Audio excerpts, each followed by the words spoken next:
series of deliberate and deadly terrorist acts. Several shots were fired as President Kennedy's motorcade passed through downtown Dallas. None of us will ever forget this day. Yet we go forward to defend freedom and all that is good and just in our world. Can you get to say again, please?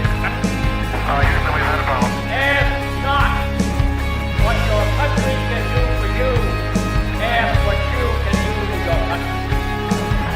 I have a dream.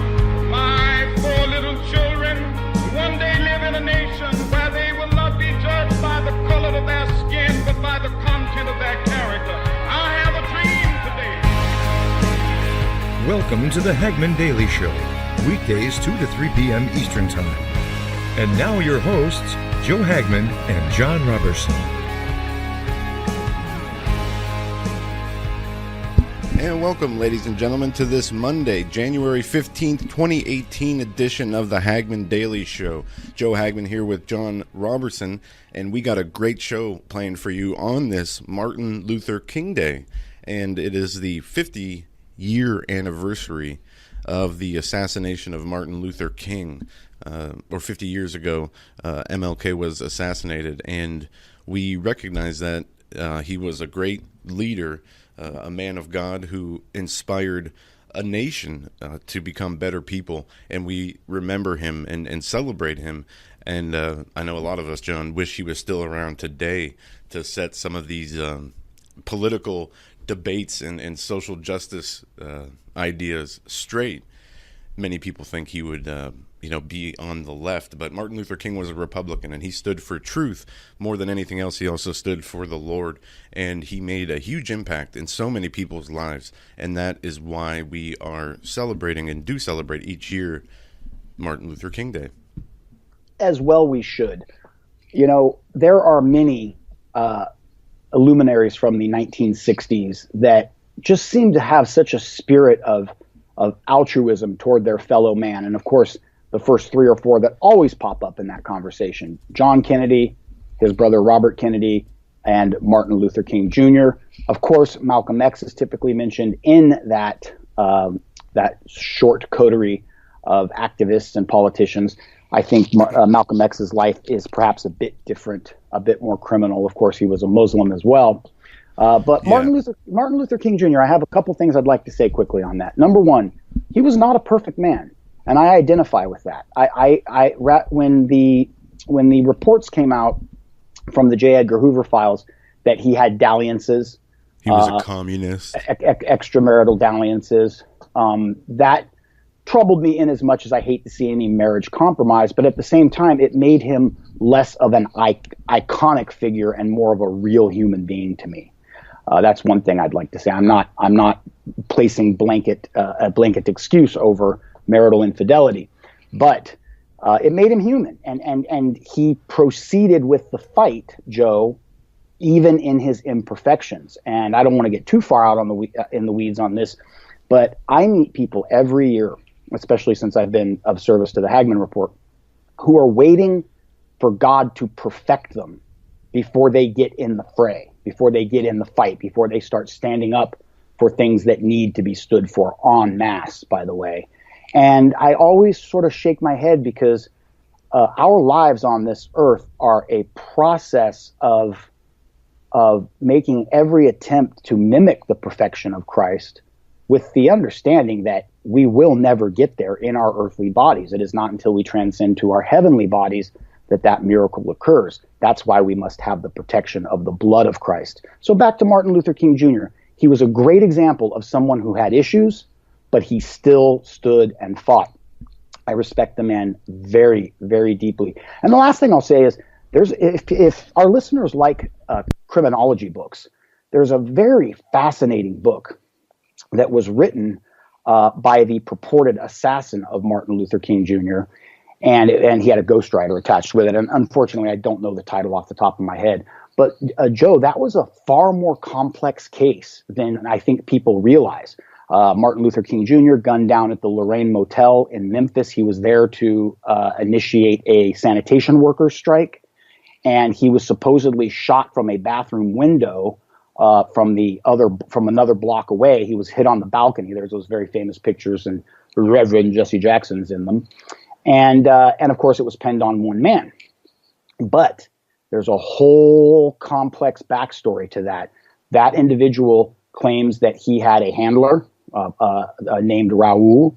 He had the capability as more or less a criminal, a career criminal. He was in and out of institutions his entire life from his teenage years forward.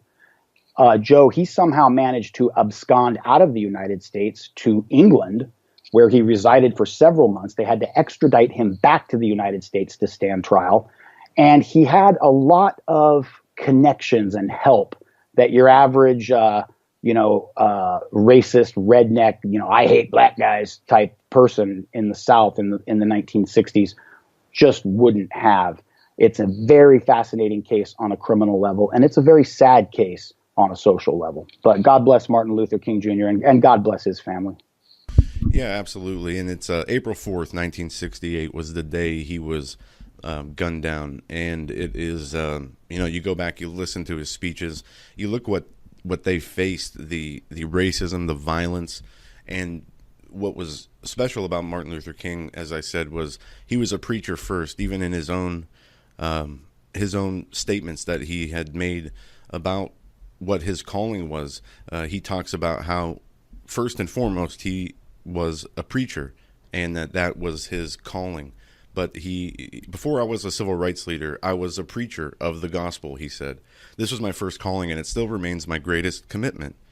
And he goes on to talk about his Christian ministry. And the civil rights movement and with the power of his message, with the Christian element in there, and the nonviolence policies made him very powerful, and the government was very threatened by that. Then they started to make up accusations, and basically what they did was dox him. What you'd consider today being doxed is what they did to him, and they had to stop him. And this was the decade of the political assassinations. So it was a crazy time. Obviously, I wasn't alive, but. Neither was I. I want to mention quickly for the benefit of our listeners, the book I referred to is Who Killed Martin Luther King? The True Story of the Alleged Assassin. And that book is by convicted assassin James Earl Ray. It is a fascinating book. It's a page turner. I actually think maybe I've read it twice, and it is full of intrigue, both the domestic and international. It's funny you'd ask me that question. I read the book 15 years ago. I don't remember if he admits it. I think he admits that he was part of a conspiracy that he did not fully understand. He doesn't come off as the sharpest tool in the shed in the book. And as I said, he was ill-educated. He had been institutionalized most of his life. And he needed money. And he had this handler named Raoul. And Raoul gave him enough money to buy a Mustang. Apparently Raoul provided the rifle, and Raoul, if in fact Raoul existed, has got agency written all over him. Now, I read the book, Joe, several years before I took the red pill, but I would recommend that book, and I would recommend that our listeners, and you can probably get it for $2 on Amazon, but use discernment, because there's going to definitely be a sympathetic tilt toward the plight of James Earl Ray, because he's the one that wrote it. On the other hand, you can't get much better of a first-person account. One of the most interesting things in the book is that he professes left, right, and center that he loved Martin Luther King Jr., that not only did he have absolutely no problem with the man, but he, in fact, greatly admired him. And this is what's really interesting. When the King family reopened the case back in the, I think, mid-'90s, they, to a man and woman, I think it was about 7 or 8 plaintiffs, all with the last name King, came together for civil proceedings regarding the murder of Martin Luther King Jr. And to the man and woman, they all exonerated James Earl Ray of the crime, Joe. Yeah, I'm reading here about the allegations of a conspiracy and how Coretta Scott King, Martin Luther King's widow, along with the rest of the King family, won a wrongful death claim against Lloyd Jowers and other unknown co-conspirators. The jury of 6 white and 6 black found in favor of the King family, finding Jowers to be complicit in a conspiracy against King, that the government agencies were party to the assassination. And that is the Department of Justice went in to investigate these claims, but they said they have not found any supporting evidence. And John, I know we talked before the show about all the things we were going to talk about today, and this was not one of them. But it's a great thing to remember and look back on history and to celebrate the great men who have lived before us and left great impression. Let's move on to Hawaii. Well, Joe, I'm sorry. You're I don't mean to cut you off. You're skipping a little bit. I can understand you, but there's a little bit of skippage. Joe, we all need to take a lesson from Martin Luther King Jr. in as much as what I said a moment ago. Every human being on the planet, whether you're saved or whether you're lost, you are, according to Scripture, clay on the potter's wheel. Okay. Now, what do we know about being a lump of clay on the potter's wheel? The piece that's being formed, the pot, the vessel, what have you, is not a complete piece until it's fired in the kiln. In fact, when it's clay on the wheel, it's at its most vulnerable state, being molded, being crafted by the master craftsman. And we need to remember that while we're here on planet Earth, we are clay on the potter's wheel. We are being molded. We are being crafted. That's why God hates pride so much, because pride is our feeble attempt to block the hands of the master on the clay, if you will. And my final comment about the Reverend Martin Luther King Jr. today is this. Everybody listening to this program can do something to make their family and their world, the remnant American Christian church and the patriot community and even the world as a whole, a better place. And if you're waiting for perfection, you're never going to accomplish anything. Dr. Martin Luther King Jr. had his problems. He had financial problems and he had extramarital dalliances. Okay, to put it bluntly, he cheated on his wife multiple times. That's a very shady thing to do. What would society be like, Joe, if Martin Luther King Jr. had allowed the devil to accuse him, admonish him, lambaste him, beat him down to the point where he didn't write these speeches or deliver the sermons that inspired so many? Where would we be if Martin Luther King Jr. had listened to the great accuser of the brethren rather than submit to and be uplifted by Almighty God? And John, you make an excellent point, and that should be an example for us all as we, all go through those same struggles and accusations, both from the evil and from our own human nature. But that's very well said, John. We got a whole bunch of news. It's a very heavy news day. We have the false alarm in Hawaii for 38 minutes. Residents were given a message saying that a ballistic missile was incoming and to take shelter immediately. John, you pointed out there was kids that were put in storm drains. There's videos of people crying, freaking out, and then you have the aftermath and the reaction from other people. Many of the death cult Hollywood celebrities were immediately quick to blame Trump, but apparently it was somebody who pressed the wrong button. How does this happen? How do you press the wrong button and you send out a message and scare a state? I wonder if anybody had a heart attack or a stroke or got injured in any way because of this mistake. I don't know if this has ever happened before, John, but it was a crazy story. I didn't even know what to post on the website. I figured, what's the point? It's so weird. Almost like a distraction or like a precursor, a warning. What is it? Is it a warning? Is it a distraction? Was it just a mistake? A lot of people are reading a lot into this, and I think it's very interesting and also alarming. I mean, there was a story I saw this, John. One family said it was like a good wake-up call, this on the Daily Caller. Why these Hawaiians are grateful they got scared out of their wits. And we can go through this, but what do you think? Well, there's two things that come to mind. First of all, mistakes will be made. Anybody who's ever sent a long text on an iPhone knows that. We call it getting a case of fat fingers. And it's something that the federal government maintains very high priority on not allowing to occur, because mass panic is anathema to the federal government because we as the citizens outnumber them to such an extreme ratio that mass panic can be very easily incited, but it can be very difficult to quell. So once those horses are out of the barn, they're hard to round up and get back under control and placated.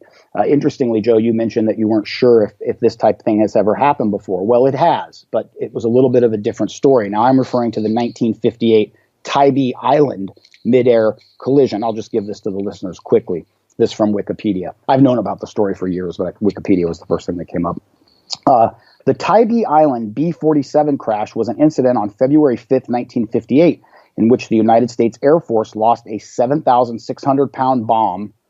It was a Mark 15 nuclear bomb in the waters off Tybee Island near Savannah, Georgia.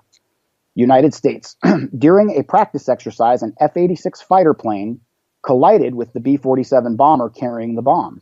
To protect the air crew from a possible detonation in the event of a crash, the bomb was jettisoned.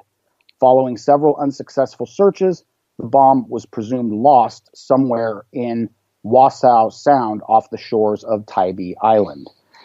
So we have actually had a nuclear bomb fall on the continental United States. Fortunately, the detonator had not been set. So essentially, it was just a 7,600-pound hunk of metal that came flying out of the sky.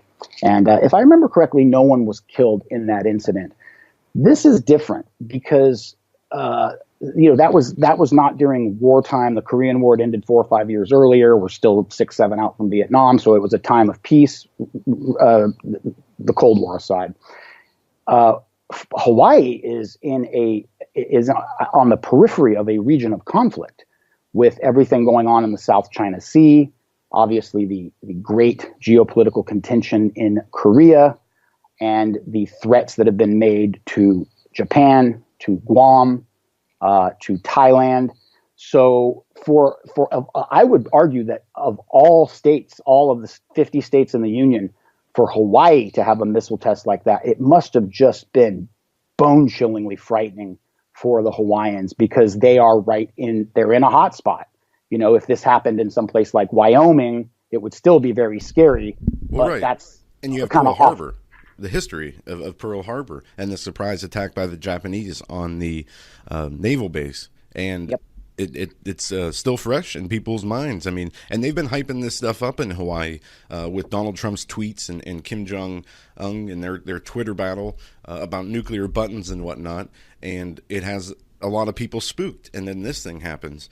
And the article that I was referring to on the Daily Caller, thank God for this experience, how one Hawaiian family turned 38 minutes of terror into a moment of gratitude. And this details a family, the Jones family. And it details how he grabbed his family, his go bag, his pistol, got everybody in the vehicle. They went to their location where they say that it looks like they're in a mountain range, in a cave. And the last paragraph says, the Jones children had questions. Why did this happen? What if it was real? After doing his best to answer their questions, Jason's message to his kids was, thank God for this experience, which represented a chance to feel empathy for families fleeing war in other countries, rushing your family out of the house, fearful that your children will become casualties of war. That's an experience most Americans are fortunate enough not to experience, but it's a grim reality for Christians and other religious minorities persecuted in the Middle East. And this is what they talk about. They say the Jones family's flight from war was over in less than 1 hour. For Christians in Iraq, it has lasted years. But it's an interesting story about what this family went through. And it is kind of crazy to think about happening in American city and state. Well, Joe, USA Today reports the chaos began Saturday at 8:05 a.m.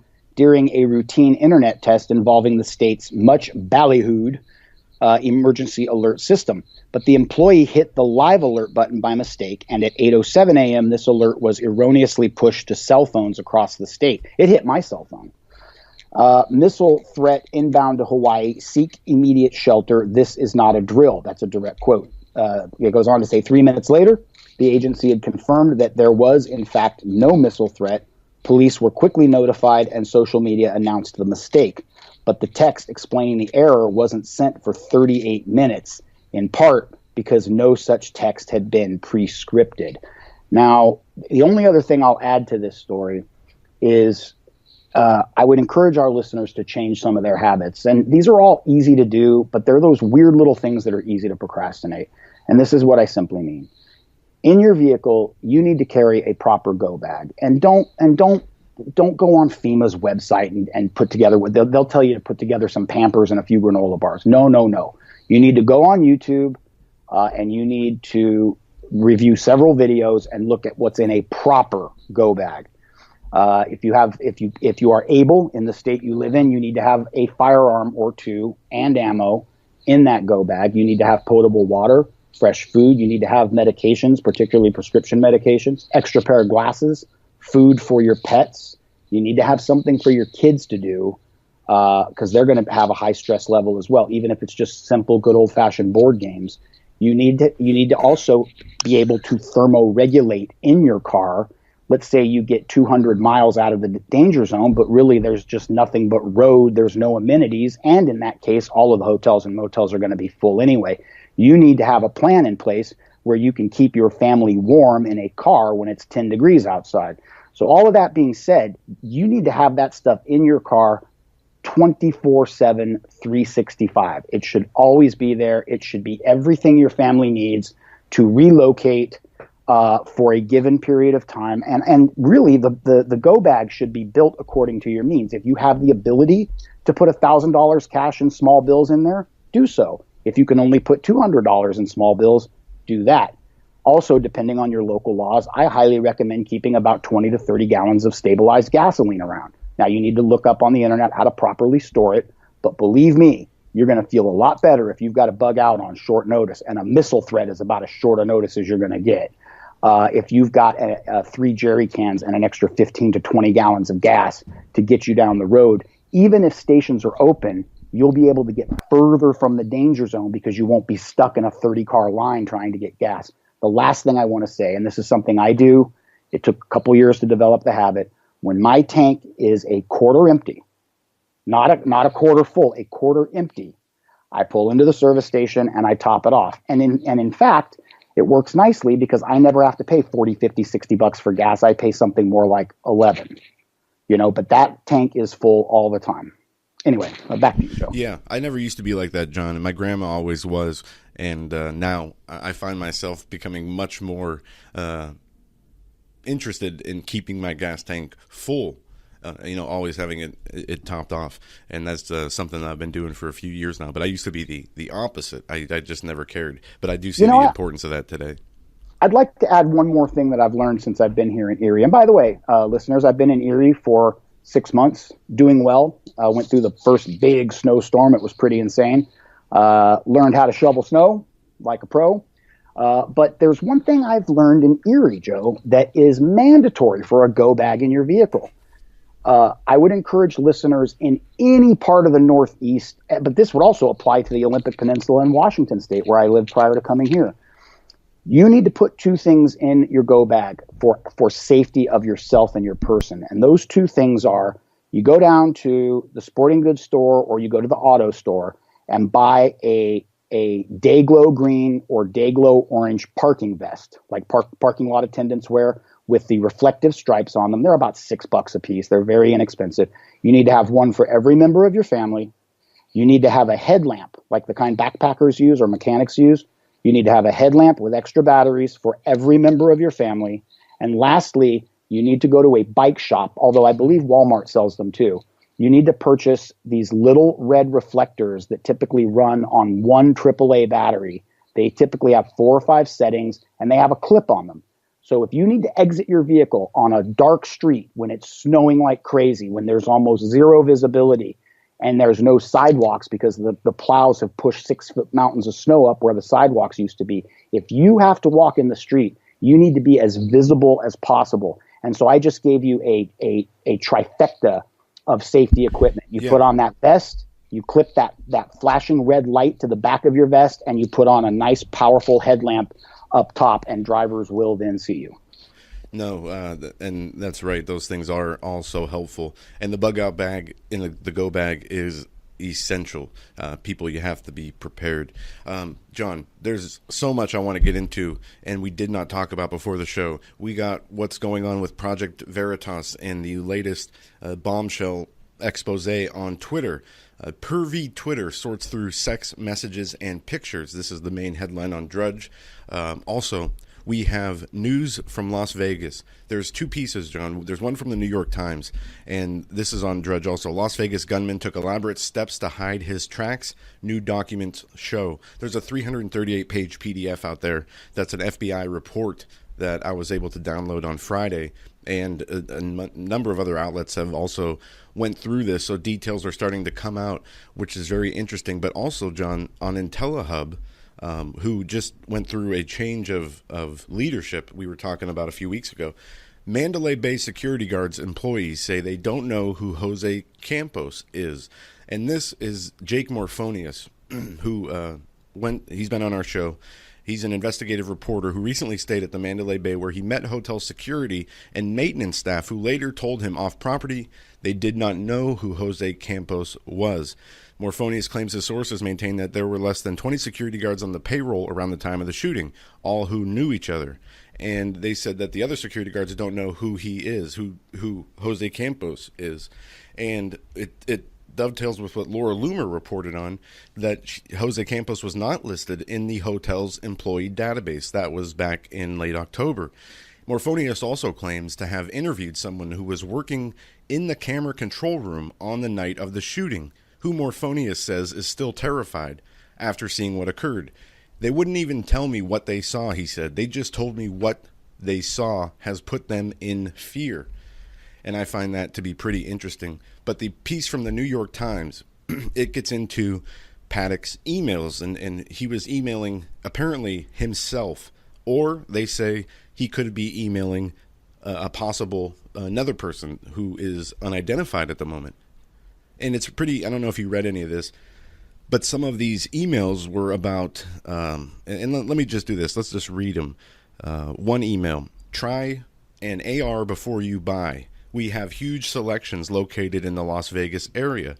Another email sent between the accounts read: for a thrill, try out bumpfire ARs with 100-round magazine.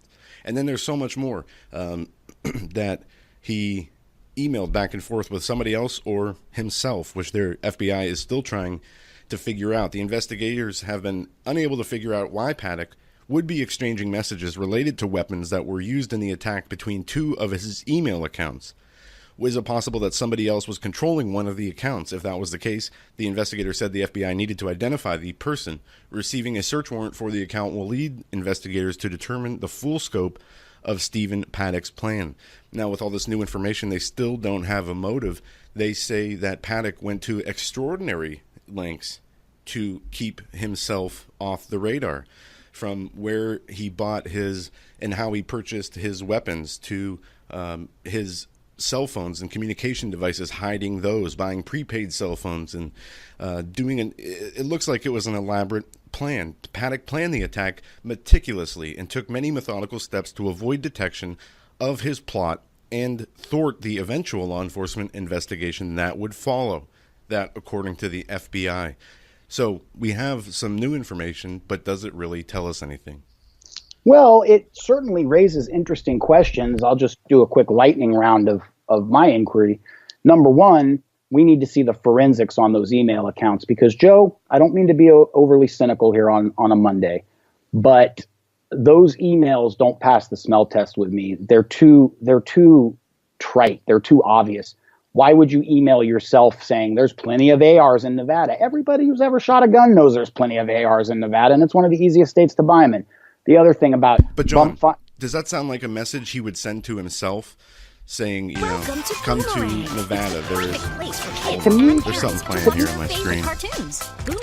To me, does that sound like something you'd send yourself? No, to me that is akin to something as stupid as saying, prior to robbing bank, be sure to bring bag for the money, period. I mean, it just seems a little too pat, a little too obvious. Now, I may be looking into this a bit much, but the other thing that I would be curious to know is I would love to see some of that cell phone traffic. And even with the burner phones, the FBI has the capability to track those down as well. Burner phones, we are at a time now with NSA capability, et cetera. Burner phones, I think, are more of a security blanket for people who are trying to hide something. They work for low-level drug dealers that no one's paying attention to. But if you're running a serious operation, I don't know that burner phones really do a whole lot for you in 2018. But I'll tell you what I'll do, Joe. I made a note just now. Shepard Ambellis is the new EIC, that's editor-in-chief at IntelliHub. He and I are in communication. I'll invite him on the evening show. And perhaps what I'll do is I'll do 90 minutes. I'll bring Shepard on for half an hour, and I'll couple that with a 60-minute follow-up from Laura Loomer, because she's actually in Las Vegas right now. When she joined us 2 weeks ago, she had the flu and had to postpone her trip. So our listeners can look forward to new information analysis from the editor-in-chief of IntelliHub, and Laura Loomer. And if necessary, I'll bring Jake Morphonius back in toward the end of the month. Yeah, it sounds like he's really on top of it from this report. He is in Las Vegas, or was in Las Vegas, stayed at the Mandalay Bay. And the end of this report on IntelliHub says the security guard told Goodman that he has no idea if the floor was shot up, and answered no when he knew if he had knew or ever seen Campos. This is after the 32nd floor was reopened. There's a security guard who is sitting in a stairwell in a station there to watch that floor. And this is one of the people that Morphonius interviewed. And none of the people he interviewed apparently remember or know Jesus Campos. And I don't, from the reporting, the way you read the reporting, apparently that is odd, because they say in the reports that there is about 20 security guards and they all know each other. Of course they do. For this one, except for these ones. Well, so, I'll make this my final comment for Vegas jokes. I know we have a lot to cover. Our listeners, if they have not already done so, would be wise to educate themselves on what I would call the basic infrastructure of a full-blown false flag or a partial false flag. And I'll just give you a couple quick thumbnails. For example, many of the false flags we have witnessed have a drill running either concurrent to the event itself or just prior to. Same location and generally the same scenario.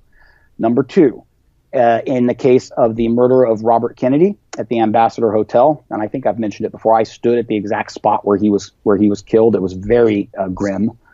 It looked the exact same as the pictures from the 1960s, but I digress. Sirhan Sirhan was supposedly hired that night by the hotel out of a temp agency to be a busboy who would be in close proximity to the perceived Democratic candidate for the 1968 election. Unheard of. That security is so flabby it would never fly with a proper security outfit. So you see in Jesus Campos a very similar situation that you see with Sirhan Sirhan in the Robert Kennedy assassination. You could even stretch that out a little further and pose the question along with this: who the heck is what they call badge man behind that fence in Dealey Plaza, November 22nd, 1963? So there are protocols. There's a strategy that they use again and again and again. And Joe, I'll give you a quick piece of history and then I'll shut up and give it back to you.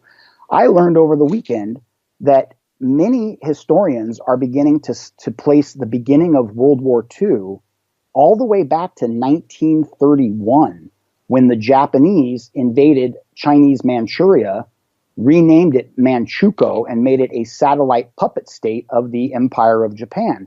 Now, why do I mention this? Because the Japanese they performed a brilliant false flag. They made it look like Chinese soldiers had killed a bunch of Japanese soldiers who were on a train.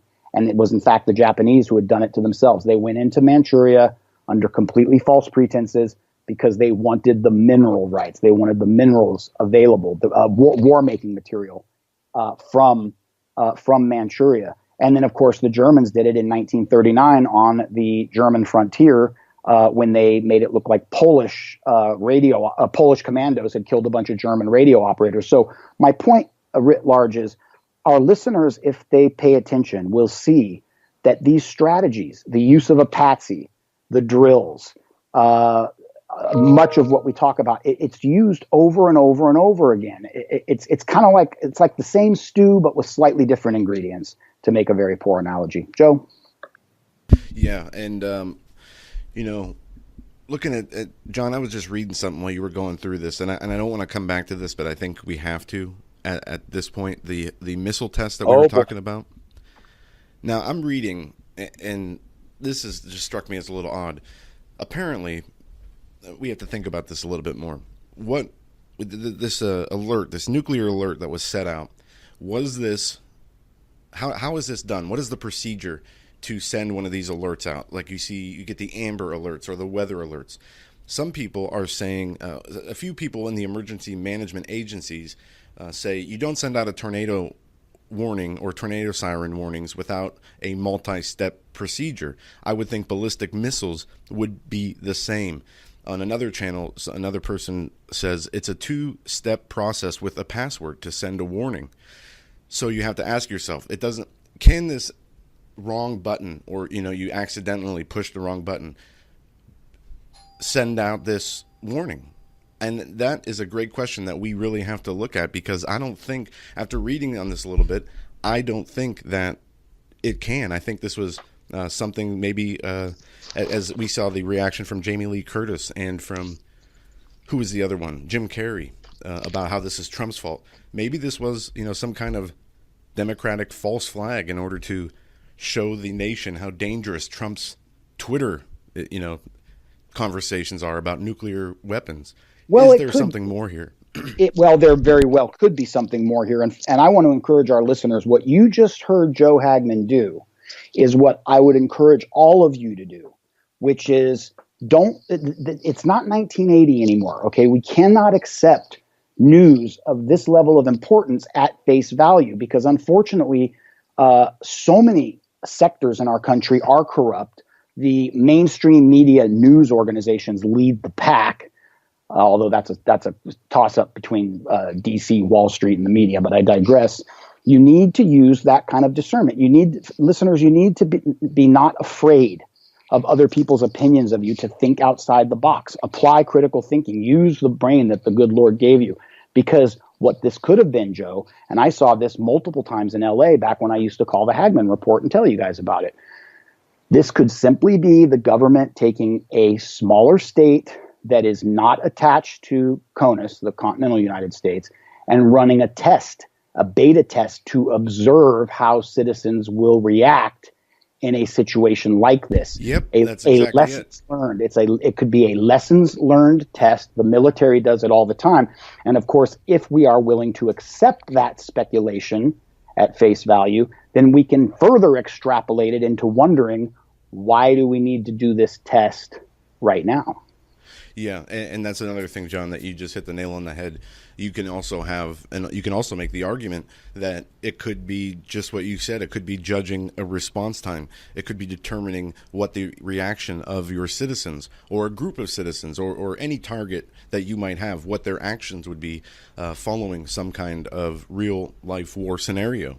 And, there's a lot of reasons this could happen. And I guess I kind of didn't even really think about it until I just read that piece, that there might be a lot more to this. And, this is something that we'll continue to look for. I'm going to try to figure out exactly what the process is on how these alerts are sent. And then that would be a start. That. Yeah, that's a good starting point. Another good start would be to understand, and our dear friend, regular guest on the Hagmann Report, we haven't had him on for a while, but Greg Evenson, in all of his years in law enforcement, has talked about this regularly.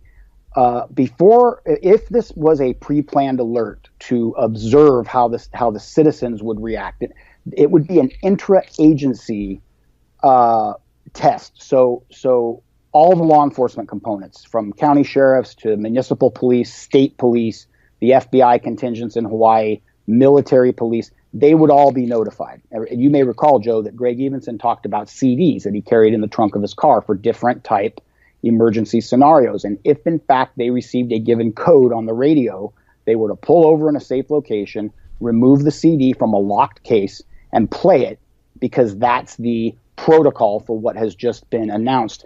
So my point in saying this is hospital trauma rooms, fire departments, all the contingents of law enforcement, FEMA, what they call CERTs, the Citizen Emergency Response Teams, at the top of all those organizations, they're going to know this was coming down before it came down. Now, you know as well as I do, the more people that are in on something, the more people who are going to talk. And I wouldn't be surprised if there's a Hawaiian out there somewhere who's got a big bee in their bonnet because they knew 2 days before this was going to happen that it was going to happen, and they very much disappreciate that their grandma almost had a heart attack. Yeah, and New York Daily News is reporting Hawaii agency that sent false alarm now getting death threats. Also, the worker who allegedly, pressed the wrong button has been reassigned after the false alarm. So there's some stuff here we're going to definitely dig into, John, and we will come back to tomorrow. We have Joe. Let's switch gears. Let's talk about you, folks. Joe sat down and did a very fine job banging out an article. It's an original piece that's up at Hagmann Report. That's HagmannReport.com. I would strongly advise all of our listeners to take a few moments to read this. It's well written. It's concise. We're going to break it down for you right now. And with that, I'm going to hand it to you, Joe. Well, there's what this is just an introduction into what we're going to be talking about. Something I've been researching for years, which is the new technology and aims of the FDA and the government in the world of medical technology and medical devices. So really, this is just a short piece I titled Introduction into the World of Implantable Medical Devices. The FDA for years has been publishing laws on implantable RFID chips for medical use. We're going to look at the government's own documents and language as a reference, and we go through this. What is a medical device? And we take this definition. It's a medical device is anything from a tongue depressor to complex programmable pacemakers with microchip technology, an instrument and apparatus that can be implanted in vitro, including a component or accessory, which are part. They go through here and it talks about what it can make up a medical device, and there's a link there for the further definition. But basically, a medical device is a medical piece of equipment that can be as simple as, they say, a tongue depressor to a programmable implantable chip like smart technology. And then they have different classifications for devices. They have class 1, 2, and 3. And in the article, it details what we're going to be focusing on, which is a class 2 device.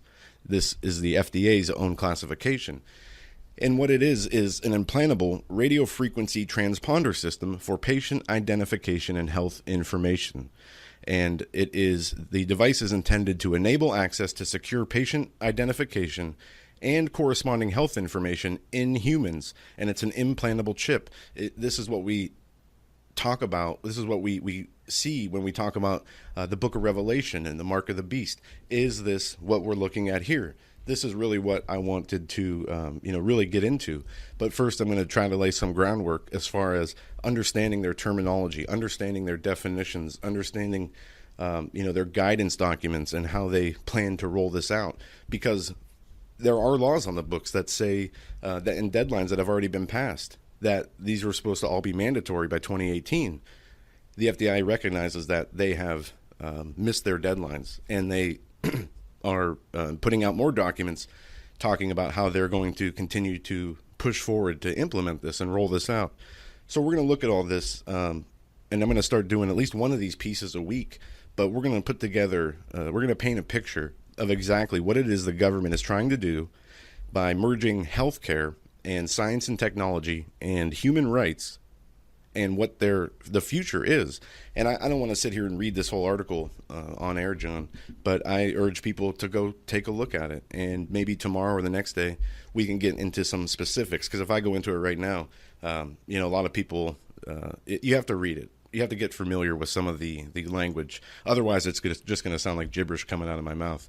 But what are their plans? What are they trying to get at with this? And is this the system of the beast that the scriptures talk about?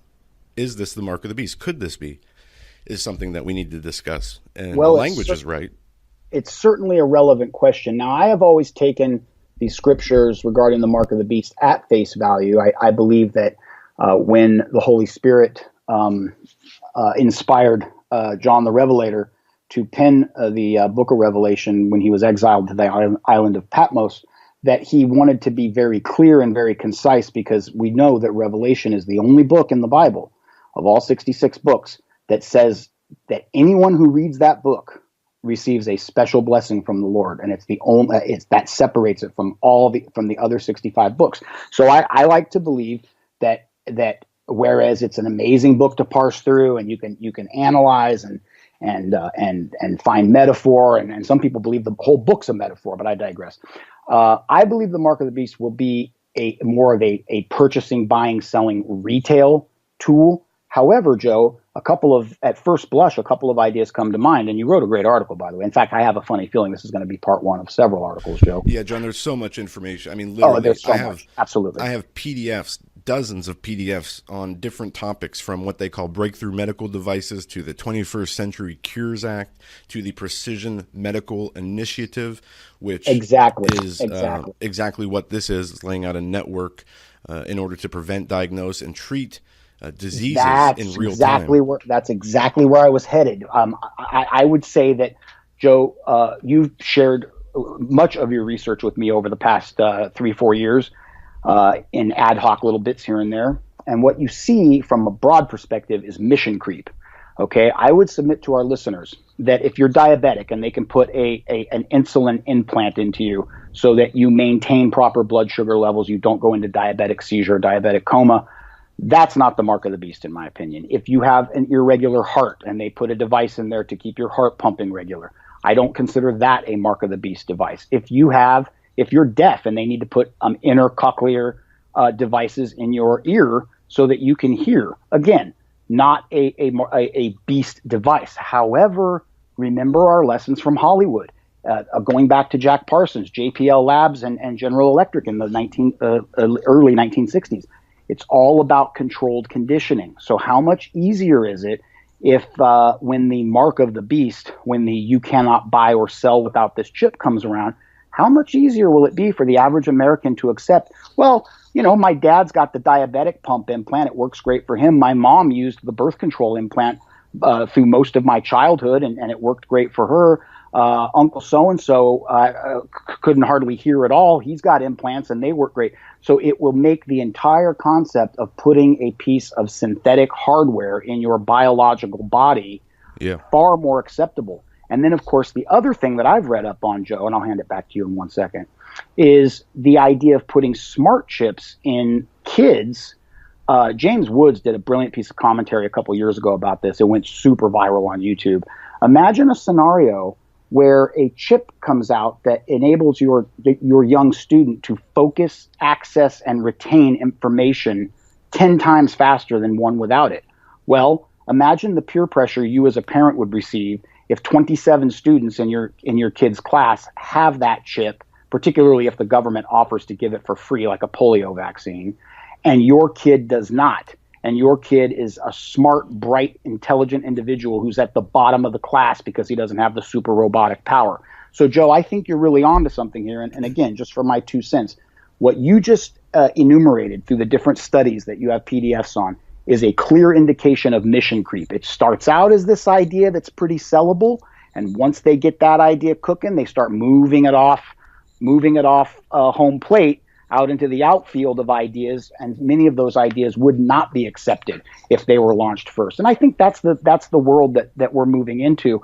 Where I draw the line is, if I were told today, John, you have a 75% chance of having a stroke in the next 20 years, but if we put this little implant in your adrenal system or whatever, your thyroid, then your chances go back down to 5%. Well, I would take that device based on, a stroke can kill you. If somebody came to me and said, John, if you want to be the biggest, hottest producer in independent media, we'll just put this smart chip in your frontal lobe, I would tell that person to go pound sand. Yeah, and we're going to have to go through this slow. There's so many definitions, there's so many words, there's so much information, and just looking at it, the FDA just released their 2018 strategic policy roadmap. And I mean, the language that they use in here it's incredible. And from their You need to advancement, get me a copy of that. I need to see that. it talks about advancing digital health technologies, and it's going to take its steps in 2018 across its regulatory process to better fit the challenges presented by new technology. And they talk about how they can they can empower patients by constantly monitoring them, and then and their health, and in real time to know what's going on with their health. And it's a precision medical initiative. It's under so many different names, but they all mean the same thing. And what they are doing is setting up a system that it is going to be mandatory at some point under the guise of preventable and helpful to promote public health and public protection. This is going to be how it's rolled out. But yeah, we're going to spend some time on this in the future, John. But it'll go ahead. I urge people to go to HagmannReport.com and check out the article there, and I'll continue to put these out. I'm just going to have to do an outline and figure out what is the best way to publish all this information so it is the most effective and makes the most sense. Also, HagmannReport.com is our website. If you can support the show, there's a PayPal button in the Blog Talk description. We could really use some help. We could. Maybe we should do like a fundraiser this week, John. Maybe we can set a goal, a monetary goal, and work towards that. We'll talk about this off air. This isn't meant to be a sympathy pitch, but we've been doing the Hagmann Daily Show for 6 months. We've been very faithful. We've only missed a couple of days, one for a wedding, and then Joe and I have both had illness once each. But basically we do this essentially for free. We don't make any extra money doing this, and we enjoy doing it very much. We didn't get into this for the money, but it would be nice. I mean, even if we just got a couple tanks of gas a month for our effort, we do spend. Joe and I spend between 15 and 20 hours per work week on the Hagmann Daily Show. That's in addition to the 50 plus we spend on the Hagmann Report. So if you feel so led, I mean, even dropping $5-10 in once in a while, if you listen to the show, we would really appreciate it, because essentially we're doing this right now as a love gift, and we will continue to do it, by the way. Joe, before we move off the medical thing, I'm going to hand it to you for a lightning round in our last few minutes, but I want to make one final comment. Remember, listeners, that if they can put it in your body and turn it on, then if they so chose, based on, say, your behavior or your politics, or perhaps even your civil disobedience, or your gun ownership, or the way you raise your children, or the way you school your children, if they can turn it on, they can turn it off. And John, just real quick, one of the things that we're going to get to, I just want to read this language to you, and then we'll jump off this topic. The FDA's Unique Device Identification System, it's called UDI, and it's the way that it's designed to identify and label the devices that are going to be used, the implantable devices. And they have compliance dates that have been established. And in September, just listen to this language, September 24th, 2018, for the following requirements. Global Unique Device Identification Database. This is U.S. law. There has been a Global Unique Device Identification Database in order to catalog all the devices, and it's basically once they start implementing these chips in people, everything will be cataloged. Every one will be cataloged. But listen to this. And this is very strange language. September 24th, 2020, for direct mark requirements. And it says direct mark, like mark of the beast. And that's, the law is 21 CFR 801.45. And we're going to get to this later. But with this language, John, I'm just wondering if this is not, something biblical. I mean, they even call it a mark. Joe, I know I said my last comment was the last comment. Here's an addendum. You should make that sentence you read just now the title of your next piece of this series. But anyway, go ahead. Joe Hagmann, take us on a lightning round of news. We've got a few minutes left. What else is going on? Yeah, we do. We got about 5 minutes left. On Hagmann Report, I don't really talk about the NFL too much. I do love to watch sports, and I did watch the NFL this weekend, the divisional playoff games. And I wrote a little piece on Hagmann Report talking about how the NFL has had a terrible year in 2017 with the public relations battle, the decline in ratings, the double-digit decline in ratings, and the loss of advertising revenue. it has been terrible for the NFL, not only them, but also for ESPN, as they have fully grasped and accepted the progressive liberal insanity and have turned their network into a mouthpiece for that agenda. And the NFL, we have the protest of the national anthem, which has just interjected all this crazy political stuff into the NFL. But yesterday was a very interesting day. If you guys haven't seen the highlight from the end of the Minnesota Vikings game, this is what sports is all about. This is what it should be about. This is the excitement, the fun. You see the joy in the people there. And either way, it's been a tough year for the NFL and ESPN specifically. But the clip that I have up there, amazing finish, NFL playoff game, crazy finish, should remind everybody why politics should be left out of sports. And I thought that was awesome, John. Did you see that? Did you watch that video yet?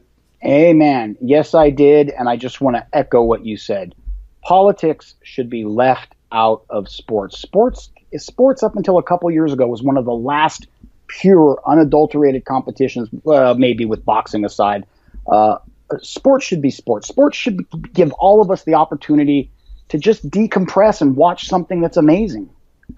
Yeah, and that game was it was really fun to watch, but the ending was amazing. And again, it reminds us why some things should be left untainted. Another thing that's up on Hagmann Report, pretty funny, is a skit from Saturday Night Live. SNL mocks Morning Joe and Michael Wolff in hilarious skit. Everybody should watch this. If you got 8 minutes and you want a good laugh, it's so funny. I mean, it's great. It speaks for itself, John. I was laughing about that. And then also on Hagmann Report, you have this. FBI and DOJ argue for dismissal of suit about Garland, Texas Draw Muhammad attack. You guys all remember back in, I think it was 2015, there was a Draw Muhammad event, I think hosted by Ann Coulter. It was hosted by Pamela Geller. Listen, folks, I want you to pay close attention to what Joe's about to tell you, because this indicates a very serious problem within the FBI. Joe, go ahead. The FBI and Department of Justice are arguing for a liability case against them to be dismissed, while at the same time admitting to key details surrounding the Bureau's involvement in the 2015 ISIS terrorist attack on the Draw Muhammad event in Garland, Texas. In the attack, the first in the United States for which ISIS claimed responsibility, Elton Simpson and Nadir Sofi drove to the Curtis Center in Garland in a car loaded with 6 guns and over 1,000 rounds of ammunition. The two men opened fire when they were stopped at a perimeter checkpoint. A security guard, Bruce Joyner, was shot in the leg, and the two attackers were killed just yards away from where the shooting began. Joyner filed a suit last October claiming the FBI was partially responsible for his injuries. His suit argues the Bureau solicited, encouraged, directed, and aided members of ISIS in planning and carrying out the May 3rd attack, and asking for just over $8 million in damages. And when you think about the implications of this, it's crazy. We've all seen the FBI go to great lengths to make mentally handicapped or slow people into patsies so they can say they prevented a terror attack, providing them the explosives or the vehicles. They seem to always have a hand in this. We've seen it time and time again in real attacks as well as ones that they say they stopped. But this is another example of this. The FBI literally aided these terrorists in committing a terror attack, and now they're being sued for it. It'll be interesting to see where this goes, if this is thrown out or not. I don't think it'll be thrown out.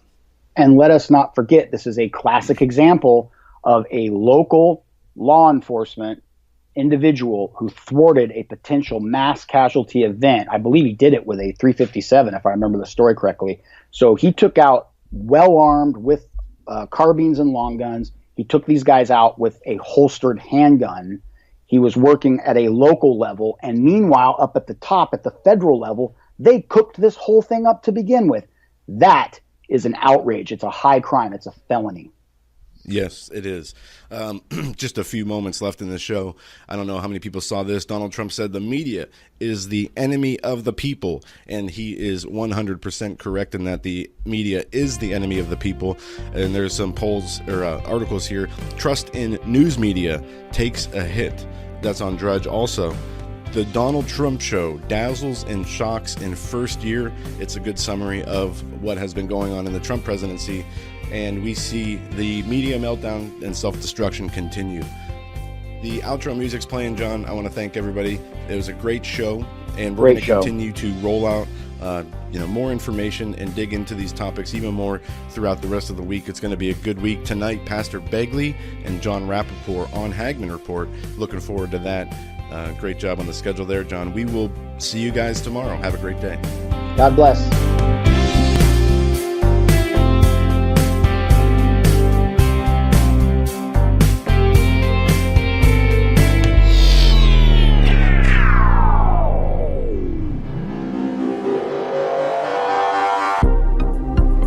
The Hagmann Daily Show is brought to you by the Hagmann Report. Tune in to the Hagmann Report weekdays, 7 to 10 p.m. Eastern Time. For more information, go to HagmannReport.com. That's HagmannReport.com.